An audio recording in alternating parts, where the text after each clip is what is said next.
All right, we are back and starting. We're here today with Noah and Gravy from the Paranormal Investigators of Milwaukee. Hi guys, how you doing? Good. Great. That's good to hear, and I hope you all are staying safe and staying comfy. Best of our so, ability. so, how long you guys been in the paranormal field? You want me to go first, Gravy? Yeah, you've been doing it longer, so naturally the oldest goes first, right? That's right. More experienced. So I've been doing this since 2005 in any sort of, actual um, structured fashion, if you will. Things happened before that, but 2005 is when I really started. I actually joined a group and started to try and do this, learn about it as best as I could. So you can do the math on that. Oh, that's Yeah. 15 years. Yep. Yep. For me, it's been 10 years. I met Noah at a library event, and it was love at first sight. And he's been trying to get rid of me ever since, and he just can't do it. He can't shake me. I was trying to get to see if Gravy couldn't be available for this podcast. I was calling his wife, his kids, like, is sure there's nothing he could do? Just everybody else, right? There's got to be gutters to be cleaned or something, right? So, what got you guys interested in the paranormal that got you into this?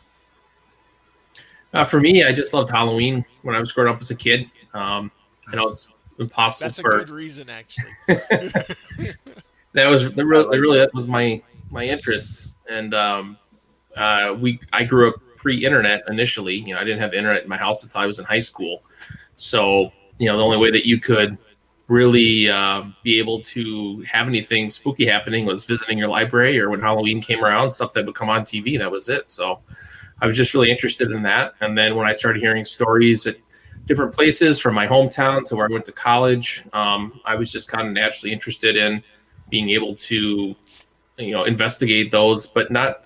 I wasn't like, I'm going to go investigate that. I was like, oh, that's interesting. I want to learn more about it, sort of thing. And then that's just kind of where it came from there. And I was in Milwaukee for graduate school, and I saw a promo for Ghost Hunters on Sci-Fi, and that was the first time I ever realized that people actually went and did that in any sort of organized fashion. So I was like, well, if two plumbers can do it, why can't I? And so that's why I started looking into it more. Cool. And And, Gravy, how about you, man? yeah, so for me, it goes back to my childhood of watching Unsolved Mysteries. Loved that show as a kid. That was a good show. Yeah, and I was fascinated with the ghost stories. Not so much the kidnappings; that those ones scared me, those mysteries. But the ghost stories definitely were interesting to me. And so, 25, 30 years later, when I saw Ghost Hunters, I was the same way. I was like, "Holy crap, people do this!" And then I found Pim working out of doing a library event in Brown Deer, Wisconsin, and went and saw them. And again, that's where I first met Noah and wanted to do that. That's pretty cool. Yeah, I've been kind of interested in the paranormal since I was a kid. My mom always told me stories about how she'd see her dead sister walking up the driveway coming home from school. So it's like, okay, that's just kind of interesting. Yep. But yeah, I kind of dragged Joe into this. He's ever since his little thing, he's been kind of interested in it too. So Well, I was interested. I was one that, as I got older, Halloween got more fun for me. oh god, Halloween is fun as hell. You go from, the stage where you forget about trick or treating and start trying to scare the hell out of all the trick or treaters by building a haunted house. We took over Yep. my brother's house every year for quite a few years. It built one in Madison and got quite popular for doing Yep, it. yep. We actually for the east side of Madison, where his brother's house was, he had a big garage.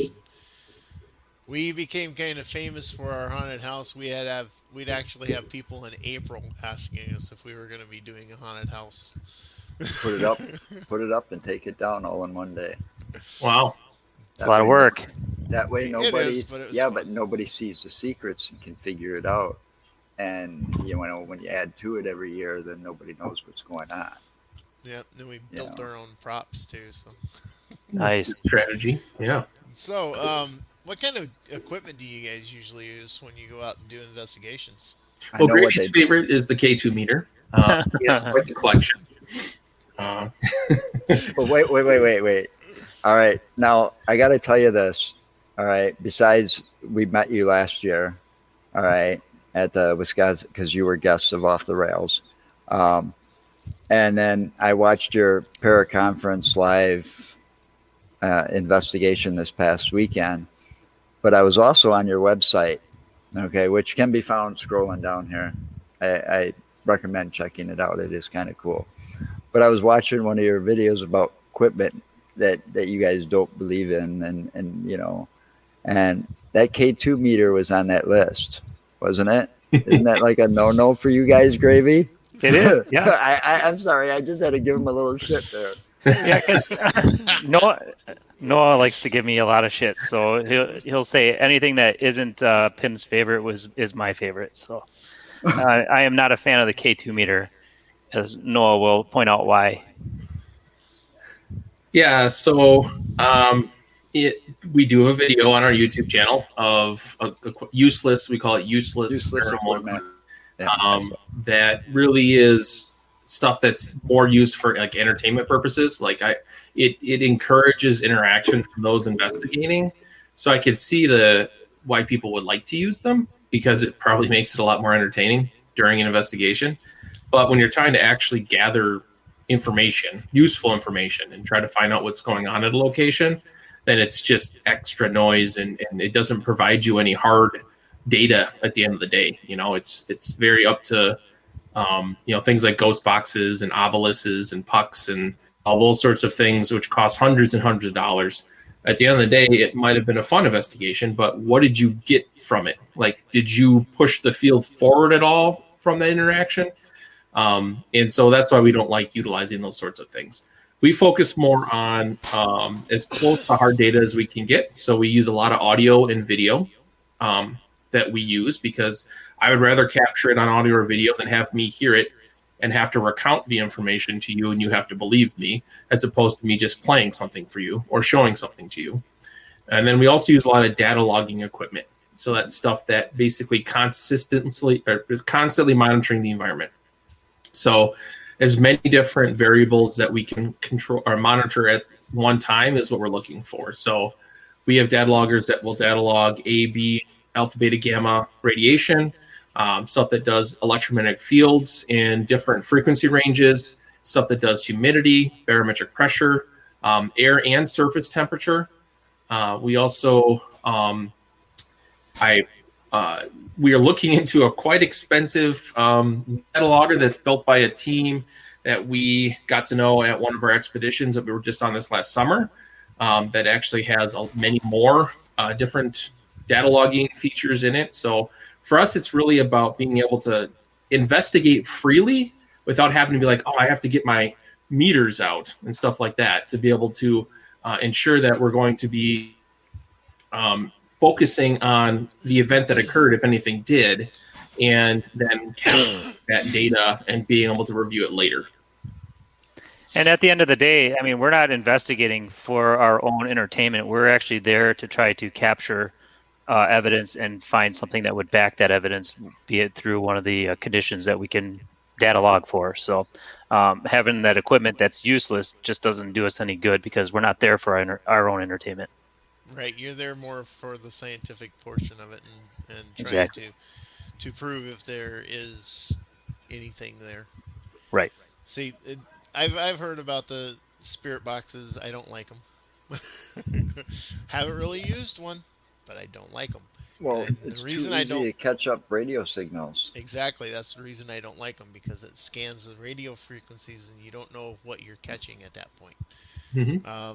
The obelisk, I understand that little device, and it's supposedly a dictionary that a digital dictionary that can be used by the energy of the spirit. Okay, I get it, but again, What are you catching there? What are you actually hearing? What is actually coming through? So the different things, different electrical devices can be. Um, the experience I've had with different electrical devices is they can be manipulated in different ways. Like EMF, electromagnetic fields can actually cause things to go off. I've seen that happen. So, but Yeah, yeah, that happens all the time. All the yeah, time. and REM I pod is another one which people oh use yeah, the often. the REM pod, yeah, Yeah, and it's really easy to have that go off from something else that's in the environment, and obviously you can't see EMF fields, and no, so when it goes off, you're like, okay, well, what could it be? And then you're trying to shut things off to see if that makes it stop going off or not, and try to figure out if what is actually manipulating it, because it's not like it's manipulating it in some sort of intelligent way. It's just going off for some reason. right, Yeah, some of them are more sensitive than others. Oh yeah, like the oh K2 yeah, meter. yeah, exactly. It just Gravy's depends on favorite. the He's probably got 3 right there sensitivities. in front of him. Gravy, go ahead, show him. It's all right.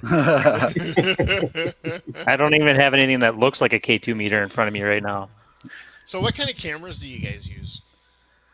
We have Sony X160s that are converted over to full spectrum. That's the majority of the cameras we have. We do have some 4K Sony cameras as well. Most of them record to internal hard card or SD cards Yeah, for most of easy them do removal. nowadays. And Yeah, most of them do nowadays. yeah. I've burned through a couple of cameras that had the internal hard drive uh, recording devices, and they go to crap every once in a while. So Oh, some of them actually have internal hard drives. Really? yep. Oh, Yeah, when I I've seen first one started, like that. when I was first starting out, I hated the fact that you had to change tapes. Yeah, the little yeah. mini cassette tapes. There was the mini DVDs, and then those were And the really mini prevalent when I DVDs. started out. And then it was the mini DVDs that were also. Right. I just didn't like it. You had to continually buy media, and so the hard drive cameras came out not too long after that had the night shot on them from Sony, and so I invested early on in one, and then I learned that you could actually open the camera up and swap the hard drive out to get a bigger hard drive, because that was usually the thing that cost the most was the physical hard drive that was coming in the camera. All the other things in the camera, for the most part, were the same. So I figured out how to do that, and so I went on eBay and figured out which models of the hard drives I needed to get. I would get them, swap them out, you can go from a 30 gig hard drive to an 80 gig hard drive. Sounds like something we'd do. Well, it was such a time saver and a money saver, and you could record the whole night, and not yeah. to worry about it. I should have bought stock in Sony about 10 years ago. Yeah, we all would have Yeah. been rich. All of us would have been rich if we hadn't done that. So, yeah, we use they're not Sony, but we got a couple of cameras that use the night shoot in the night vision, and then also we use thermal cameras. Do you ever use those? Yep, they've got those too. I've looked at their equipment list. I did my Your thermal research cameras on are them. probably a hell of a lot better than ours, though. Well- Ours only takes stills. Well, actually, that's all we have now. I used to have a thermal imaging camera that took video, and we did use it on investigations from time to time. But it's like a $5,000 piece of Yeah, I was just going to say I couldn't find Oh, one that was yeah. reasonable. And so when I was looking at how much other equipment I could purchase for that same $5,000, I ended up selling it, and then just getting some other regular cameras and other audio gear, because we use audio quite a bit. I mean, are you guys familiar with the use of our control recorders that we utilize on our investigations? I haven't seen anything I on didn't. it. I don't think I got that far. I got to the cameras, and I was kind of like looking at each one of those, like trying to see where I could find one. So we, when we were doing investigations, I was probably 4 years, maybe 5 years in to PIM, and we were capturing. So we started using what we call what is called Zoom H1 audio recorders. That was our audio recorder of choice. It was nice, small, compact, very light. It cost between $70 and $80 per recorder, and it recorded to an SD card. You could record for 30 hours straight at a really high quality, and they used wave format, so an uncompressed audio file format, which was really Right. important to us. Which is like almost like raw data. As close as the As close as original you can get. Yeah. basically. Right. And so we were using those for a while. So we were capturing weird things on them, and we would be like, "Oh, that wasn't us. We're pretty sure it's not us, or we don't think it's anything from outside." And there was always this kind of question. And so what I suggested is that, well, let's all wear a control recorder on our person. And so what we started doing is we wear photographer's vests just so we have lots of pockets to put batteries in and stuff like that. Yeah, I saw that. And so we all had pockets that we could just put a recorder in and just have the recorder, sticking out. And then we call those our control recorders, our own audio control for each person. And I made it a required piece of equipment to be a member of PIM, or at least to be on an investigation. You had to have that piece of gear. And it's the first thing that we start before we start an investigation, and it's the last thing that we stop. And you leave the thing running no matter what, even if you're in the bathroom, it doesn't matter. Because sometimes you make some weird noises in the bathroom. It's not pleasant. It is not pleasant at all having to re-listen to that memory. You make better food choices on investigations is what it does. It makes you make better food choices. So I don't think that would happen for me. So we started using those, and we were finding that there were things that we probably would have put forth as evidence if we didn't have those control recorders to go back and listen to, because sound echoes very strangely, in a building. And we have stationary recorders out, obviously, as well. And, we could be on a break or, doing something in the basement, and there's something up on the third floor, and we catch a weird noise. And my gosh, it's like somebody's right in the room. Well, it was just us in the basement, and it echoed up through the HVAC system, and it was caught on that record. It sounded completely different, and really it was, Gravy sneezing in the basement and echoing up and sounded like an old guy going like, "Ugh." You sure it was just a sneeze? We matched it up. You sure you didn't have tacos or burritos that night, right? Well, what else happened when he sneezed, we're not going to talk about. I am not that loud. Come on. And that actually did happen at Farr Elementary, but that was Tony that sneezed, not myself. So just to be clear. But yeah, that did happen. He sneezed while we were on a break, and it traveled all the way up to the third floor. And by the time it got to that recorder, it sounded completely different. Yep, didn't even sound like a sneeze, did it? Nope. And then we were able to cross-reference it and say, "Oh, Tony sneezed at that moment." So that's always good to be able to do stuff like that. Right. It is smart thinking to have controlled devices like that too. Tom here, you guys know Mr. Klein. Yes, we do. He's asking how much time does it take going through a single investigation? Well, he's been on an investigation with me, so he should know. You mean like evidence? He may know, but the actually people doing that the watch investigation may not know. Yeah, so it depends on the location and how long we're there for. Usually we're at a location for one night, and it could take anywhere between 6 to 10 hours. And then depending on how much equipment you put out, if you put out 5 recorders, audio recorders and 2 video cameras, that's 70 hours worth of review time that we got to find in our own free time to do. Yeah, and that's not easy to do. No, It is not easy by any means. I'm telling you, I'm still sitting on a lot of footage and evidence that I haven't published yet. All right, and it's all from one location, from one day that we just spent out there for we were one out day. There for about 8 hours to 9 hours. And we were out there for about 8 hours. Yeah, about 8 hours, and we weren't prepared to spend the night on this place because we didn't know that was going to be an opportunity. Yeah. Didn't even know. So we didn't have like a tent with us. All right, because we were out in a hayfield out by Bray Road, and I'm sure you've all heard of the Beast of Bray Road. Yep. Mm-hmm. So we were down there in a hayfield, not too far from Bray Road. So talking to a guy that was in Lindy Godfrey's book. Okay. Her recent one, I know what I saw.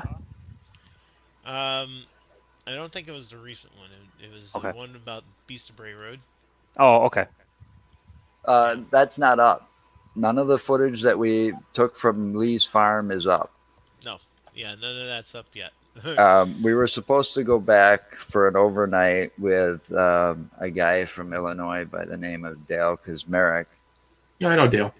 and we were going to all meet up, but because Illinois put a travel ban because of the current conditions of COVID, Because Wisconsinites that don't know trip how got to put take on care of hold. themselves. They got to party all the damn time. So that trip got put on hold. I don't know. So, yeah. and because of COVID, we haven't got out much. So this is what we've been doing by helping out other investigators promote themselves. Well, we appreciate that. Well, we try. Yeah, Yeah. that's what we've been trying So, to do. Is besides you people and that Gravy, most likely. there's looks like there's like four others on your team. Right? Those are mostly cardboard cutouts. We just want to make sure Cardboard people think cutouts. it's just Gravy and I. It'd be a little weird if it's just two guys that coming into their house to do an investigation. So, oh, look, all the people I'm just kidding. Yeah, we have a number of other investigators. We have Brandon. He does a few things. I mean, he's not really useful, but he's learning. We have. To be fair, Brandon's in charge of our website, and he has done a phenomenal job. So Yeah, I like it. It's a really nice website. Yeah, he does the website. He also is the video editor for all our videos on YouTube, as well as the videos that are on the website as well. So he's somewhat useful, I guess. We should think about taking him off probation one of these days. And then we have Tom and Marilsa. This is the first couple that's ever been allowed in PIM.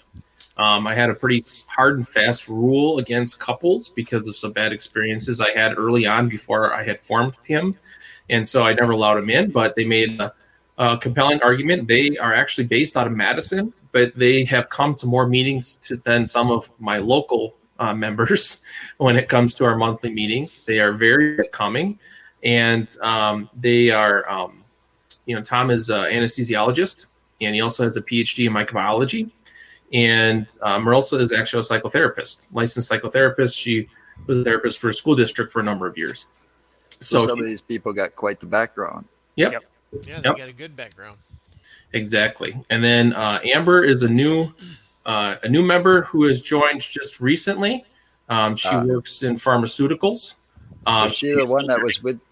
Was she with you just this past weekend on the live Paracon? Yep. Okay. Yeah, it was me, Gravy, Brandon, and Amber. And then right now our last member is John. He's a retired police officer. He takes care of all of our. That's always a good trait. Right. Yeah, he's great. He does our interviews, all the contacts that we get for investigation requests, for membership requests, things like that. He does the kind of initial interviews of those and does a great job at wading through just an absolute ton of contacts that we get these days, from asking for investigations to presentations to was this picture? Can you look at this video? Everything under the sun. So he does a lot of yeoman's work behind the scenes for us. So he's probably one of the most useful members in PIM right now. Weeding out some of the useless garbage. Yeah, I mean, for you. I mean, we haven't been doing this as long as you guys, but I do have kind of a law enforcement background. Okay. I was a security officer and private investigator in the Madison area for a very long time. I go back as far as I was a security supervisor, and I worked the central storage warehouse fire when it happened. Oh. About 26 or 27 years ago when that happened. So I know what it's like. We get some, just even doing this for this short time, we've gotten a lot of things sent to us that I've had to that's fake. That's bullshit. That's, this is not going to fly.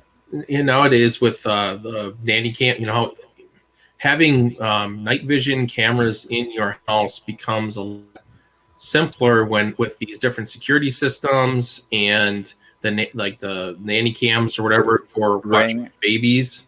Like doorbells. Yep. Outside, inside. So everyone has a camera that can shoot in the dark now. Well, these can too. Yep. And so everybody's got one of those in their back pocket nowadays.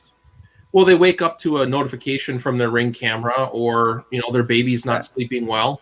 And so then they're looking at the camera, they see something weird and they get freaked out. Was that why my baby's not sleeping well? Or what was that weird thing in my backyard last night at 3 a.m? And those things get Where sent did to you us. see that orb?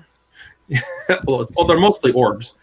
Almost all of them are orbs of some nature. But yeah, so it just increases that load quite a bit that we have to be like, have you looked at our website? We have a whole page on orbs, and it kind of goes. They do.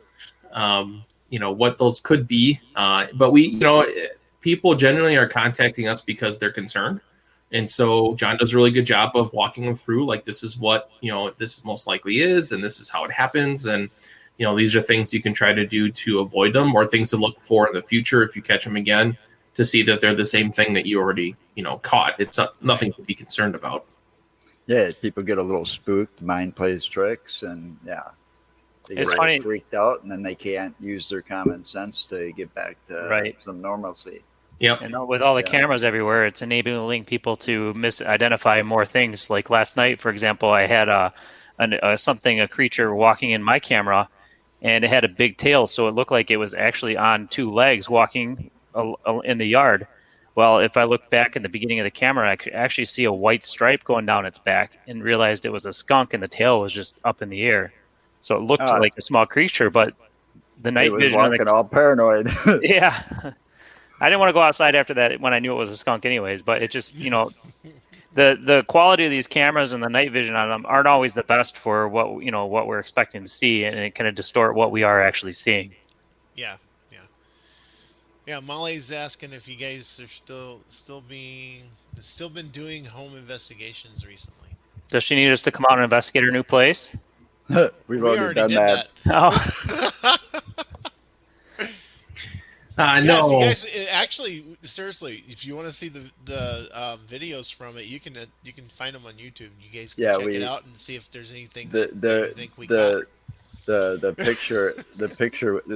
picture that my wife caught on her cell phone when she was outside was pretty interesting too. They get this old shed in their backyard, and maybe Molly is looking for a second opinion. She might be. Tom's more freaked out than Molly is. We were actually talking about going back over there and doing a follow-up with them. Yeah, we were supposed to do a lot of follow-ups and a lot of things, but this whole year has kind of been screwy, I think, for everybody. I mean, I'm sure it's put a damper on some of your investigations as well, considering the lockdowns that Wisconsin's had and some of the other states, because I've seen you guys have traveled outside of Wisconsin as well. And I'm sure since doing this since, what was it say up here? You founded this in 2007. So, that's like 13 years. Yep. Yeah. I thought it was 2005. 2005 is when I started. But he founded the Milwuakee Paranormal Investigators of Milwaukee in 2007. So you founded Pim. I'm reading it off the website. Okay. Yeah, I founded Pim. That's fine. Read it off the website. God. Yeah, I founded Pim. I started out in 2005 with another group that I joined that was just starting out, and then I moved on to Pim after about a year. So, but we haven't been doing home investigations. We continually are taking requests, and again, John does a lot of that work, talking to people and everything like that. And we've even had a few investigations that were almost tentatively set up, but ended up having to be canceled for one reason or another. Right now, I wouldn't endeavor to do things. I mean, Wisconsin, anyways, things are not looking great. And I've seen that today. To go and to other people's homes and have us come into their homes. I mean, it's a risk in both directions. So we would probably be staying away from doing that unless it was like a vacant building or something like that didn't have people in it and that we wouldn't have to have contact with. We were even, I mean, the summertime is when we do our expeditions normally, and we were trying to figure out if we were going to still do it or not. And we went back and forth and decided, if things are looking okay, and we take care, and we all got tested before we went, because you're in close contact in a vehicle for a long time when we do these expeditions. And we were good. Like we took precautions. We wore masks. We didn't go into locations that we didn't have to go into. Even food, all food was to go. So that we didn't have to worry about spending too much time in public locations, and we came out okay. So I think we did well in that respect. But overall, we haven't done the last time we did a private investigation was in February, wasn't it, Gravy? Was that me and you? Yeah, January, February, I believe. Yeah. I think that's about the time we did Tabby's house. Maybe March, just before this happened. I think it was more like March. And we did Tom and Molly's in February. Right at the beginning of this whole mess. Yeah, we've only done 2 private home investigations, but the one was obviously Tom and Molly's new house. You can take that down now. You don't have to keep it up. And then the other one was a cousin of mine, so they were both fairly safe, but it was also before this got out of control too, because once this got out of control, he wouldn't let me he or my wife wouldn't let me go anywhere too far. Well, no, because I've got the compromised immune system. Right, he's got a compromised immune system. My girlfriend has a compromised immune system. She was born without a thyroid, so she's got to watch what the contact she makes. And then of course here I am an essential employee, and I've got to go to work every damn day. So I not just that, I also deliver a dry ice all over the UW campus. I'm hitting the hospitals up there. I'm hitting the labs up there. I'm all over that campus all day, every day. So, I've got to be careful, because if I wind up catching it and bring it home to her, or get it over to him somehow or something, at some point, it's like it's done. Those two, I don't think, if it did happen to hit them, I don't think either one of those two would survive it.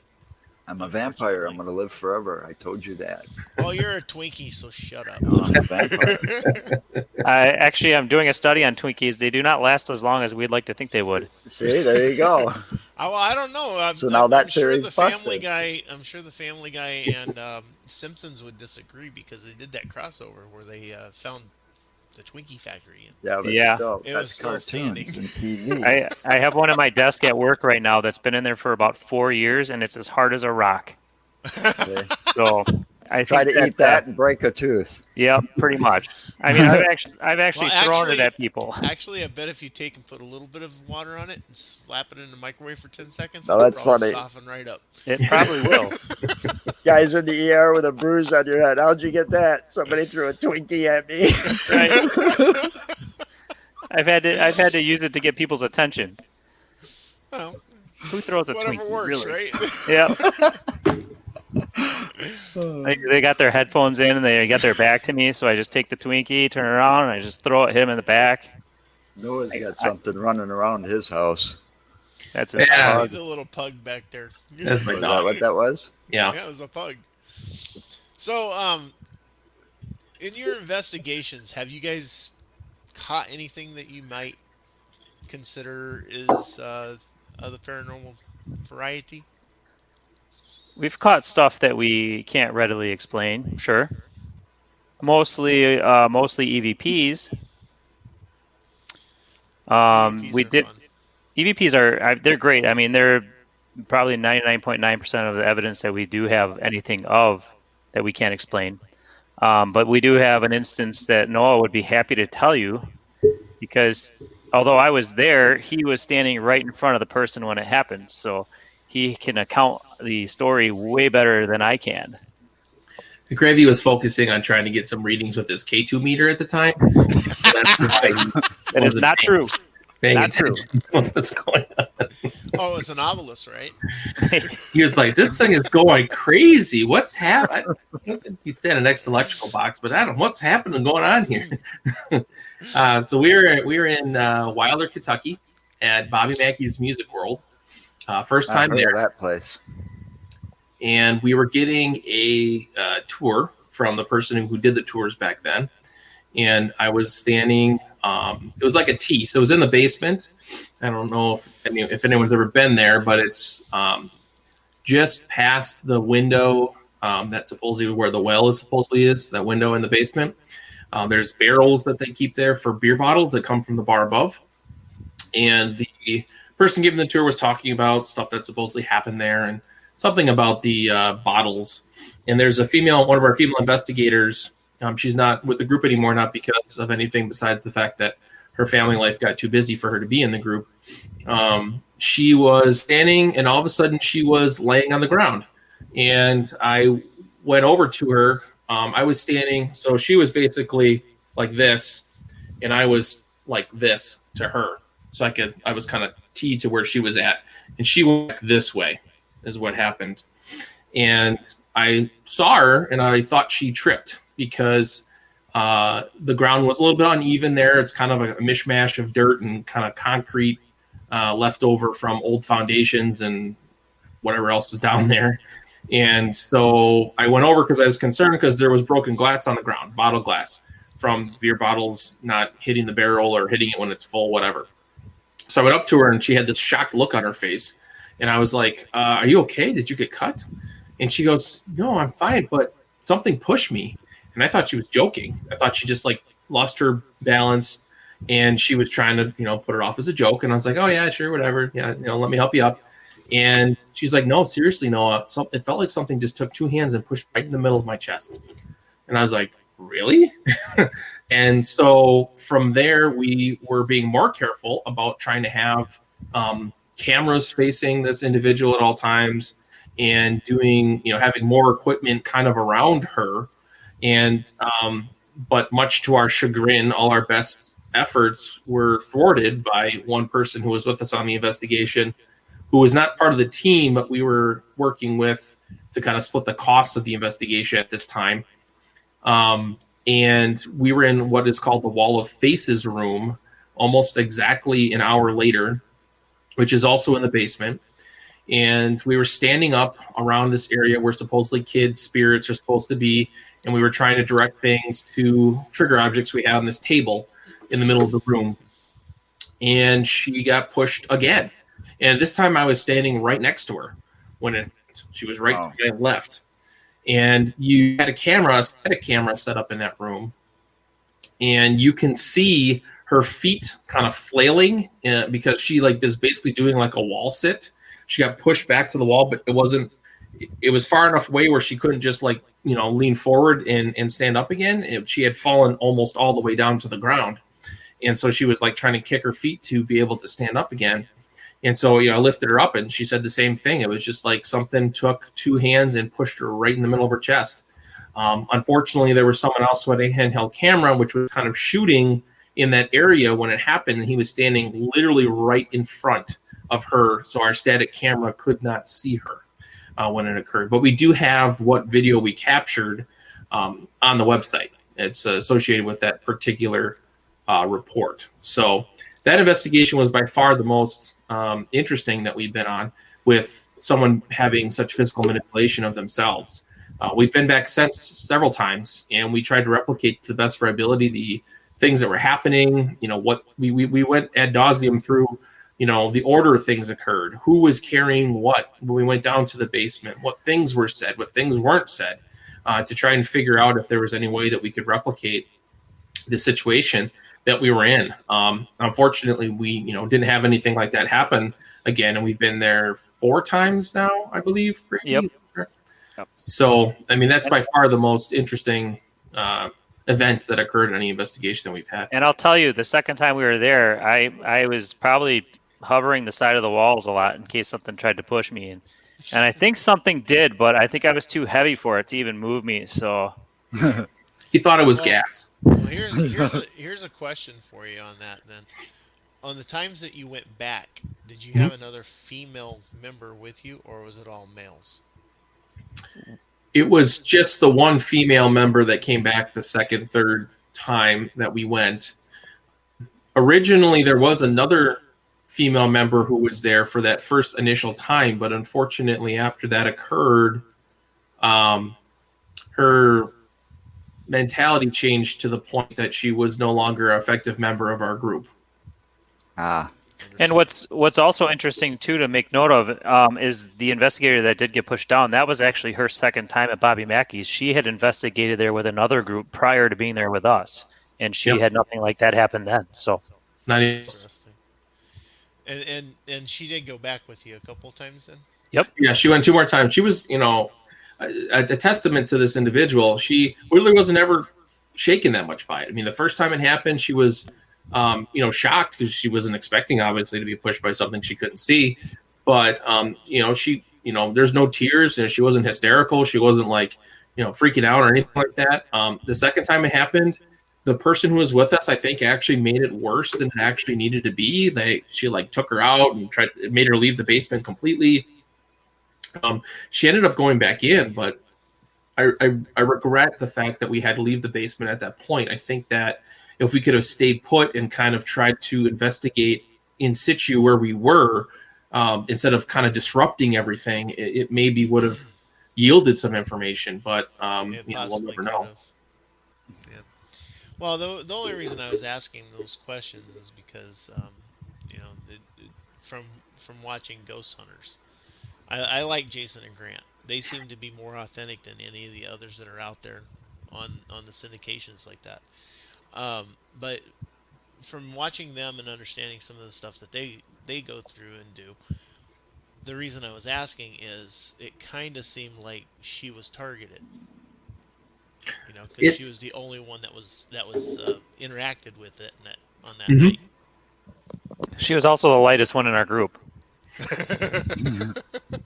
Also true. So basically, you could just blow at her and she'd fall over. Essentially, yes, that's probably what happened. So, do you do that often? Go back and try to recreate if something happens?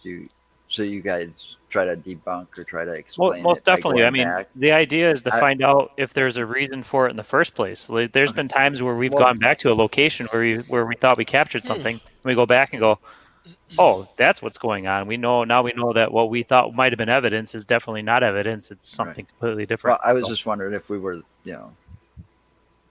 sometimes you don't hear people doing that, Yeah, we and we try to we've do done that. it. I mean, we've been I've done back it to a like couple of places times. like Sanatorium Hill 3 or 4 times, and some like Asylum Park a couple of times. That's the only real way to get a good feel of the situation is to have repeat investigations, because then you get familiar with the location. You know what is a normal thing to happen and what is not a normal thing. What's a normal noise? What's a normal whatever? And being on place for one time, even if you're there for 6 to 8 hours, even 10, 12 hours, I mean, that's one day. You only experienced one weather condition that while you were there. There's a Well, lot this is of Wisconsin. You give it 5 minutes, it'll change. Yeah. Pretty Well, much. sometimes it does, sometimes it doesn't. So my first place I investigated a dozen times.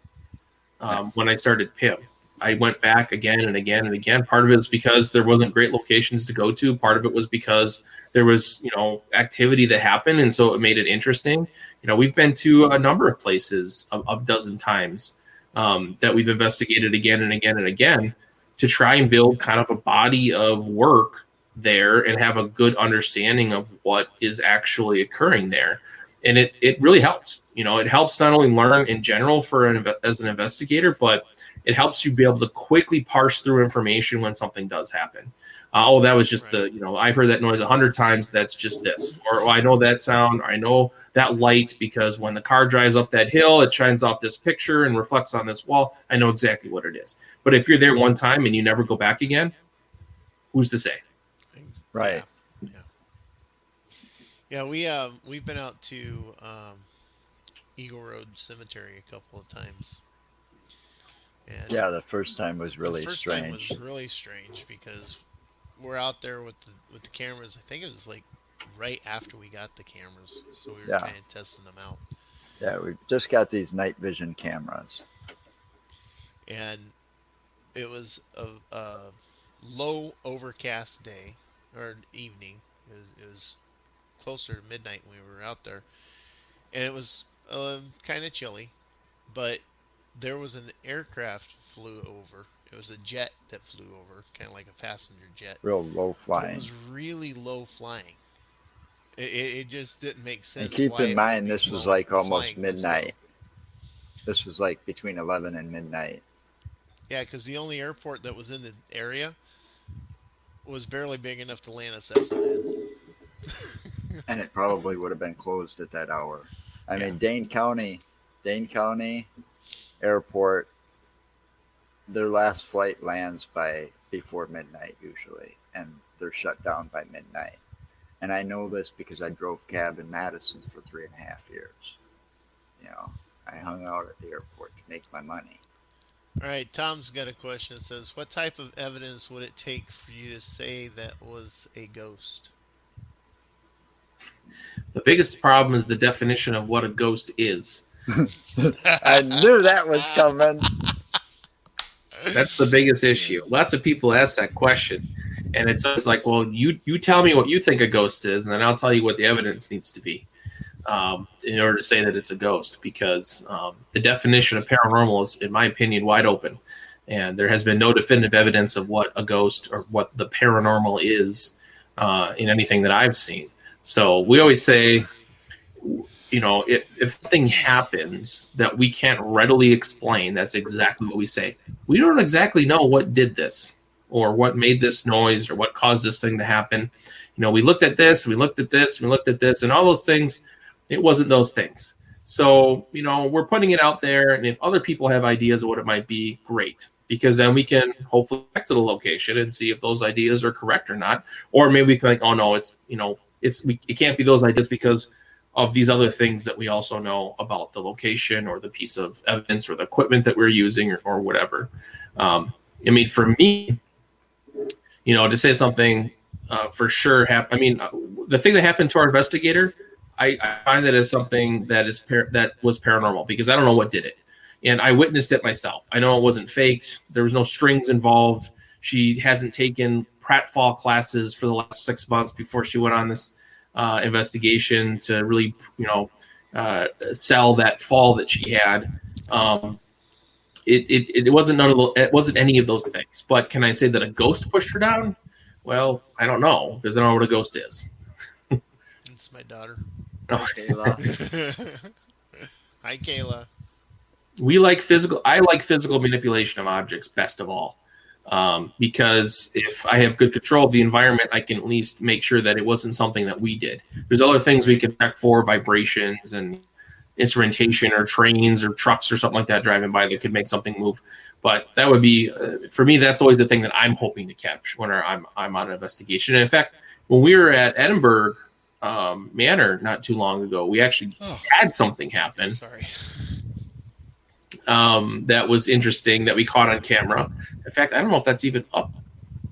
Probably not. It's on the website, maybe? Probably not. The most recent Edinburgh investigation. I don't know if it's on there. There's a door that closed by itself. It's probably just because of a doorstop that suddenly lost friction. But it was awesome because it happened when no one else was anywhere near it. And you're talking about this Edinburgh Manor? Yeah. Yeah, there's like 1, 2, 3, 4. Yeah, 4 of them up here on your website. Reports, yeah. We've been there multiple times for the course of weekends. Yeah, it looks like it's split up into part 1 and part 2. Yep, night 1, night 2.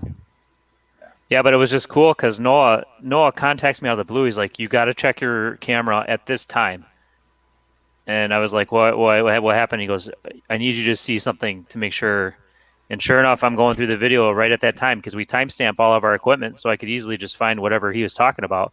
And you see us go up the stairs to the second floor down the hallway about 25 to 30 minutes prior, and then all of a sudden, out of the blue, this door just closes right in front of the camera. Perfect shot in the camera. And to me, what I believe it is that the doorstop basically just lost some of its moisture that was making it kind of expand throughout the day, and it was just cooling at night. The moisture was leaving the piece of wood that was holding it, and then it just, like Noah said, lost its friction, and the door was heavy enough that it just closed on its own.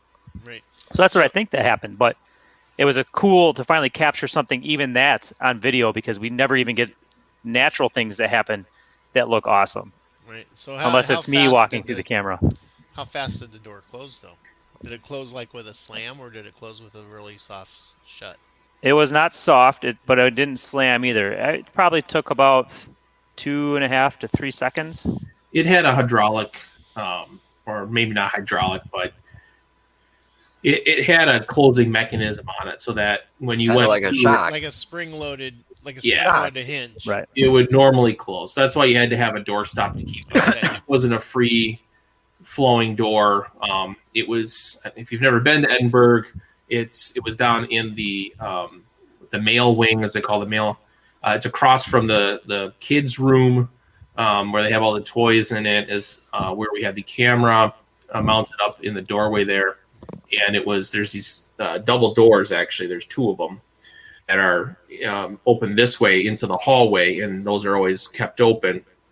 And then one of them, the one on the right side, actually is the one that closed. And down that hallway goes down to the pool table is, where supposedly stuff is supposed to happen down there. And we had a shadow detector down there as well, which was acting strangely, but I wasn't sure if that was actually an issue with the batteries in the equipment or not. So it was interesting. I mean, I'm not saying a ghost did that or paranormal even did it, but it was interesting because you just don't. We've done this for so long. You don't even see anything that's like, ooh, that's exciting. Yeah. So those shadow detector you're just talking about there, are those ones like a laser grid? No. This is basically an electronic eye. It's built into the Mel 8704 electromagnetic field meter. They call it the SDD, shadow detector device. And it's essentially just an electronic eye on the device itself. And then we use a camera battery to power a camera infrared light that we put across from it. And then if something breaks that beam, so basically if there's an increase in light or a decrease in light, you get an ascending or descending audible tone that happens. Okay. Right. So I know you don't like the EMF meters or the K2 meters. Okay. Gravy does. But I don't. okay, Gravy. This one's for you. Okay. Have you ever had one in an area that should never have an EMF in the area? Have you ever had one actually go off? Like you're like in an open field, there is no lines, nothing running through it. There's nothing overhead, nothing to the sides. Have you ever had one go off? Well, for starters, we don't investigate open fields, so we're always inside a building. And then also we don't have any. All of our, I would say all of our meters. Any meters that we have out are data logging. Okay. So we don't generally walk around with meters unless something's happening and we need to check that area. Mm-hmm. But anything that we have is data logging. And as of today, to my knowledge, none of our data logging meters have spiked abnormally without reason. I was just kind of wondering because Joe and I, when we first went to Asylum, we had an EMF meter with us, and we were on one of the mountains, and obviously there's nothing running through the mountains, and we actually had it. It was spiking on us. It was starting to go up and down, and then it would spike and stay spiked. And I was working the camera, and I focused the camera on it to get video of it. And that was the day whenever he got back to his house to download it. The SD card was corrupted. SD card was corrupted. There was no Brand new. video. Brand new card, S- no video. So I was just kind of wondering, if you ever had one go off, if you ever did use one before and had one go off, where there shouldn't have been any activity for it to be going off in the first place. Not to my knowledge of any equipment that we have now that we've had that experience. Have you ever had any problems like that with SD cards or anything, or hard drives to where the they batteries drain all of a wind up sudden. lose? All the time. Unfortunately, it happens way more often than I'd like to admit. Noah, you can plug your ears on this. I did have. We were on our expedition this past summer, and I had a SD card that went bad on me, and basically just replaced the SD card because I was worried my equipment was bad because it was a Zoom H1, and they're not cheap, they're not easy to come by. And we got done with the investigation. I went to play it back, and it wasn't playing back because the card was corrupt. That's exactly what happened to me. But I think it was just the age of the card that caused it to be bad because I've used it for multiple investigations, and nobody else had any of their cards or any of their equipment get corrupt by any means. So, but that's where the difference is because mine was brand new. Yeah, his was brand new. The SD card was brand new because it was the first time one of the first times we used those cameras. But did you test it before you went out? Because I've actually bought SD cards too that either didn't work in the equipment or they failed right away. Do. Yeah, okay. But then you use it after, and it still worked fine. Nope. I had to ditch the card. I was asking. Oh. Joe. No, Joe, I did. Did you actually use it afterwards or no? Because I don't remember if you No, did. it's sitting around here with an X on it. Okay. A big red X across it. See, I would have taken it to the store and got my money back for it, or got a new one. Yeah, he should. I ordered it off of Amazon. It didn't really cost me that much. Okay. Because I got a package deal, of them. So battery packs in your cameras, you ever have those go dead on you? And actually have a full charge battery, like just fresh put in. It's full charged, but all of a sudden, when you go to use it, it's like dead or down to like 1 bar left on it. No, I don't recall any moments of that happening. We've had to use battery cables because our van dies and we have to go jump it. But that's usually because that's just a car. Somebody left the door open. Left the door yeah, open or yep, headlights that's what on. I was just saying. Yeah, left the door Previous open. case, Left the we lights were on. stuck in the door and we were closing it, and lights stayed on. But yeah, I don't think we've had it. any like major experiences where we've just had like absolute brand new battery drain on us all of a sudden. But not to say it's not possible. There are batteries that have been known to just discharge their energy randomly at times too. So yeah. The only experience I had with that is when I've gotten a knockoff battery that is not legitimate for Sony, and then it will say you'll charge the thing for a day and a half, and you'll put it in, and it'll say it's got 1 bar, and that's just because the battery is of poor quality. Unfortunately, China takes everything knockoff nowadays, and so you have to almost be a forensic scientist to figure out what is a real battery, what is a fake battery, when you're trying to buy them online. Oh, Yep. I've had it agree with you on that. I've had it where the charger was defaulted. Yep. Just didn't want to charge the batteries. Where the charger was faulty and didn't want to do it right. I've had that with my Xbox controllers. When they started having those charger decks that you had to set them on. Another thing I wanted to mention that we were talking about the control recorders is we actually utilize another piece of equipment for those, which are called Faraday cages, which I'm sure you guys are aware of roughly, but we actually generated, Gravy and I came up with a design for being able to hold our Zoom H1 audio recorders inside these Faraday cages. And the reason why I did that is because one of the complaints about electronic voice phenomena is that they're just aberrant radio frequencies that are being recorded by the recorders at random times, depending on, the position of the recorder or the material that it's sitting on or something like that. Something makes it able to be sensitive to those radio frequencies. And so we came up with using a Faraday cage, which can block certain EM fields depending on the size of the holes in the cage, to be able to try and prevent that from happening. And so we actually came up with the design. We built them with materials we get from Home Depot or Menards, and so every time someone comes in the group, we always have to make one if we haven't have any on hand, because everyone requires one, because everyone who has a control recorder on their person has to have it inside this Faraday cage. And this Again, trying to think of any way that we can to provide better controls for our investigations that we do, so that if we do capture something during our investigations, we can rule those things out. And we know it works because we took a little like handheld radio, AM/FM radio, and we put it inside of the little cage, and then when we put the cover on, it loses its radio connectivity, and then we take it off, and you get it back again. You put it on, and it goes away. We actually have video on our Facebook page that shows it actually working. Well, that's a good thing to do then.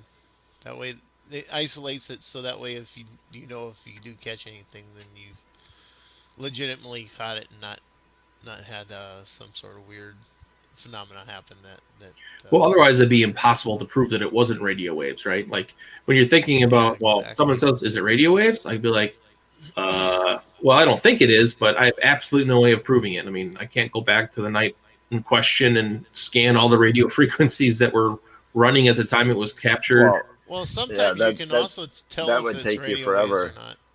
Yeah, you should be able to tell by the way the phrase is in it too. Possibly, because most generally you're not going to get a phrase of "get out" or "help me" or something like that coming over a radio wave. Yeah, no. So some of those infomercials these days. Yeah, I agree. But well, that's why we do it this way. We don't have to worry about it then. It's inside. Oh, yeah, there. definitely. So it isolates it, so it makes it easier to figure it out. So, do you ever go out and investigate any of the cryptids that get talked about? That's one thing that we don't do. Well, I shouldn't say one thing. The only thing we investigate is hauntings, basically. There's cryptids and UFOs and stuff like that that are out there, but really, we actually have our hands full with the hauntings part of it. Okay. I was just curious. Yeah. There's a lot of it. We kind of run the spectrum and the gauntlet with this, man. We go UFOs, we go cryptids, we go hauntings, we go. There's just so much out there that's so strange and weird that and to try to find the answers is kind of fun. Sure. Yep. So, when you guys do this, and you're going to a location, I'm sure the one thing you do is try to dig up as much history as possible too, don't you? About the location. Yeah. Mm-hmm. Most definitely. How far back do you try to go? As far back as possible, or? Yeah, especially chain of ownership. If it's like a private residence, if it was like a business of some kind, then as far back as the records go till it was built, that we can do. Beyond that, unless there's claims, we probably don't try to see what existed there before that building. If it was a building that burned down and they built another building on a site, then we can get that information. But if it was like a field or whatever, part of somebody else's property that they sold off and they built a house there, we don't really try to figure out what happened in that field before we, had a house there. Right. Because those records are sparse. Field records. Well, sometimes just trying to find some of that information isn't easy either, even with today's technology and the internet. I mean. Oh, yeah. Newspaper, your microfiche sucks. And the one thing in Milwaukee that's great, and I don't know if they have this in Madison, they have, what are they called now? City directories. And the city directories, they had them going back to the last quarter of the 19th century for Milwaukee, and you could look up an address in there, and every year they made one, and it would list who owned it, if they rented it, who was renting it, and then everyone who lived there and what the building was used for.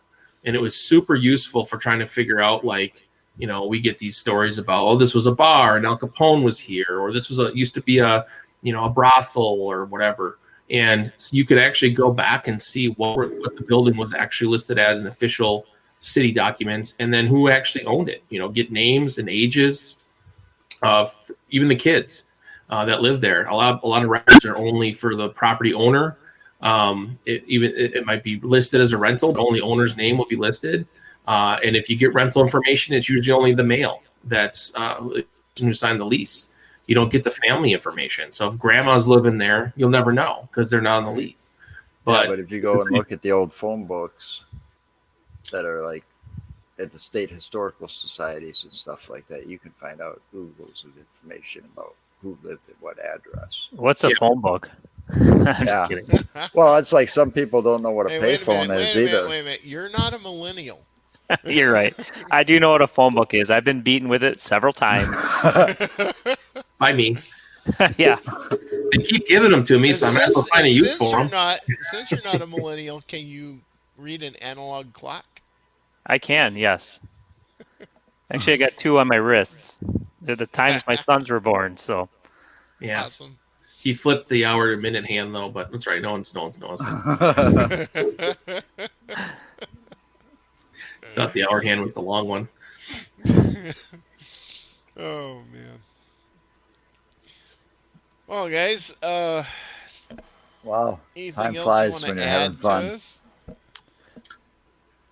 Well, we have some virtual library events that are coming up at next week on the 22nd. We're going to be doing a virtual library event for the Sussex Public Library, but I believe anyone is absolutely fine to attend. You do have to register with the library, though, so you have to contact them. We do have an event on our Facebook page for that, so if you're interested in that. And we have another one coming up on the 28th at the Muskego Public Library. But again, these are via Zoom, so basically our presentation that we give. And if you do attend, I would recommend that you have some headphones, some nice quality headphones with you, because we do play some audio evidence that we've captured over the years as part of those presentations. And I think we have one at the MSOE library on the 29th. Correct? That is scheduled, but I haven't heard about that recently, so I'm not sure if it's still happening. I also did try to find that video I was hoping to share of the door closing. I was going to try to play it for you guys, but I couldn't seem to find it. I probably have it on my computer, but do I have a way of showing my... There is a way through this. It just takes a little... There's a share screen. Share screen at the bottom. I do see it. Let me see if I can quick grab it if you guys are interested. If not, then Sure. okay. Yeah, well, like that'll give me a minute too, because I want to make one quick announcement. Next Wednesday, our guest is going to be T. Frulos. We'll have him on at 6 p.m. next Wednesday. T was actually in our group for about a year, and he wrote a book with mostly about me. I'm just kidding. His K2 meter is it a pop-up book with you and your K2 meters? Yeah, it's all picture book. He's on the section of cautionary tales. Yeah. So yeah, T did a book, Monster Hunters, and he's a fantastic author, and you guys will enjoy having him on the show next week.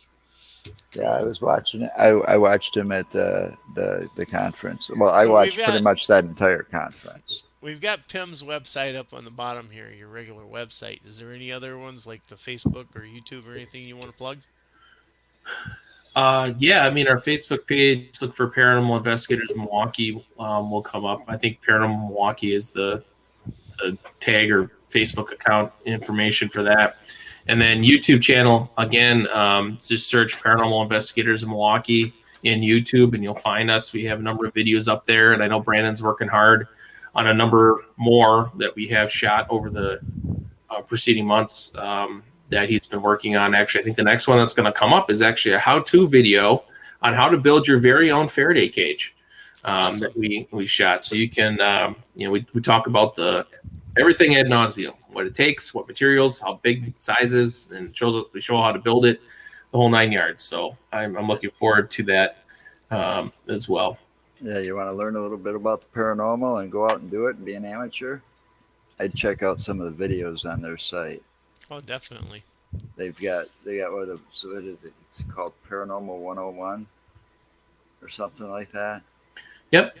Yeah, I thought so. Those are our educational ones, and then we also do paranormal reviews, which are basically reviews of some of the locations we've investigated over the over the time, over the years, and try to give people, an insight without having to spend the money to go to these locations to see if it would be worth it for them to go do. And we give our opinion on what we think of the place at the end to see if we'd go back or not. And then you can always stay tuned through the end credits, because I always have some outtakes on those videos apparently, and they can be quite entertaining for everybody else but myself. But Brandon, who does the video editing, seems to find some pretty good, some good stuff on there. So definitely check out those videos. So, just sitting here talking to you for this time that we've been here, it seems like you seem to be the one that is the butt of everybody's jokes. I am, yes. I probably have the thickest skin out of everybody in the group. So you're the comedy relief. Yeah, you could probably say that. I'm their relief. When they have stress and they want to let go, I'm the one they go to. I am just a punching bag for their verbal abuse. But He's something, I can that's for sure. What's that? He's something, that's for sure. He sure doesn't let you live down the K2 meters, though. No, and I don't even know where that came from. I have no interest in K2 meters at all. You're the only person in the group that owns a K2 meter, Gravy. Yeah, that's because I bought it for educational purposes and for that doorstop you've always wanted. When you guys are editing that video, you can just stop it at his answer. Yeah. Because that's all you need to know. Yeah. I don't have one. I just took a 2x4 and cut it into triangles, and that's my doorstops. So I can't find the video. That's all right. No, it must have came from Gravy. Must have emailed it. I thought I had it saved, that I can't find where it is right now. So I apologize for that. Well, we can always okay. have you on another time, and you can be more prepared for that kind of stuff. Sure. Yeah, definitely. So, Yeah, this was a lot of fun. I would definitely do this again. and Yeah. I do have one more to say that's coming up too. It's a little further off. On the 28th, we have Miranda Young from Ghost Biker Explorations. Very cool. So Yeah, that should be fun she's, too. She's teamed up a couple of times with Soul Sisters out of Florida, down there. but she's out of Tennessee. Right, she's out of Tennessee. And All right. Till next time, people. Stay safe. Thank you. Take care, everyone.